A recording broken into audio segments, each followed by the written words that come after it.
आफ्नो छवि बचाउनु भएको छ।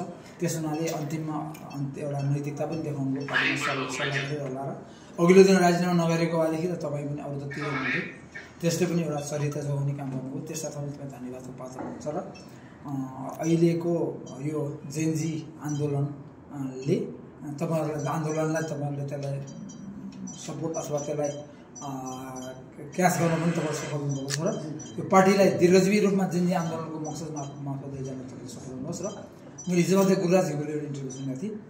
उहाँको इन्टरभ्यूको मकसद कतै पार्टी फुट्न पनि सक्छ नि भन्ने कथा, उहाँको सङ्केत पार्टी फुट्ने खालको पनि मैले सुनेँ। तपाईँले हेर्नु होला, यदि त्यस्तो पार्टी फुट्ने काम नगर्नु होला। हामीले विगतमा पनि गएका छौँ, हामी 36 र 74 उठेको करिबै समकक्षी जस्तै हो हामी, होइन। अब तपाईँ म्यानेजरले तपाईँ सौभाग्य मन्त्री भन्नुभयो, फेरि भन्नुहोस्, तपाईँ प्रधानमन्त्री नै भन्नुहोस्, हामी सौभाग्य तपाईँलाई शुभकामना छ।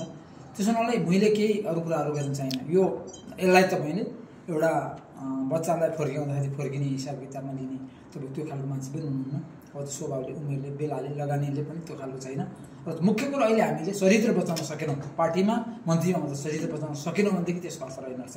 त्यो तपाईँबाटै प्रमाणित भएको छ, गगन थापाबाट पनि हिजो प्रमाणित भयो। उहाँलाई एउटा बाख्रा चोरको जतिखेर लाग्छ त्यो बिना कारण त्यसलाई पार्टीले चिर्न सक्नुपर्छ, त्यो चिर्न सकेन, त्यो छुट्टै कुरा हो। बाख्रा चोरको अथवा बाख्रा त्यसको त्यो अभियान त कोही नारा हो, कहीँ त्यो एजेन्डा हो। त्यसमा एउटा मान्छेले रिस उठ्ने मान्छेहरू त्यही माथि बाहिर के गर्न सकेका छैनन्। त्यहाँदेखि नचुकेपछि के हुँदो रहेछ, म भाषण धेरै गरिनँ। त्यस हुनाले तपाईँ हाम्रो संस्थाको हाम्रा लागि पनि एउटा साथ गर्नुभएको छ, फेरि पनि गर्नुहोस्। र के छ भनेदेखि मेरो पनि थोरै गुनासो छ। मैले तपाईँलाई मन्त्री भएको बेलामा फोन गरेँ, मेरो फोन उठेन। त्यस पछाडि म मन्त्रालयमा गएँ, मेरो तपाईँको स्वकीय सचिव त्यहाँ स्वकीय सचिवालयले पनि मलाई भेट दिएन, केही थिएन मेरो स्वार्थ तपाईँसँग। म केवल तपाईँसँग हात मिलान गरेर हस्त मिलान गरेर म बधाई दिउँ तपाईँको दीर्घजीवी सोच, तपाईँको भविष्य चाहिँ हाम्रो पार्टीसँग जोडियोस्, हाम्रो भविष्यसँग जोडियोस् भन्न चाहन्थेँ। त्यो पाइनँ।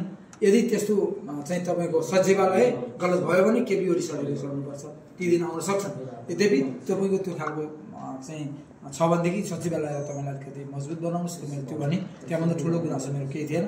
म जतिको मान्छे जतिको भनेको म जतिको पाएको मान्छे तपाईँलाई बधाई दिन्छु भनेर जाँदै गर्दा मैले भेट्नमा मलाई त्यो अलिकति थरी चौको छ। यद्यपि ठुलो धेरै गुनासो होइन। म बद्री नयाँ गरेँ, हाम्रो प्रेसिडेन्टको संस्था म अध्यक्ष निर्देशक भएको बेलामा त्यतिखेर उहाँ पनि केन्द्रमा हुनुहुन्थ्यो, सोही काम गरियो।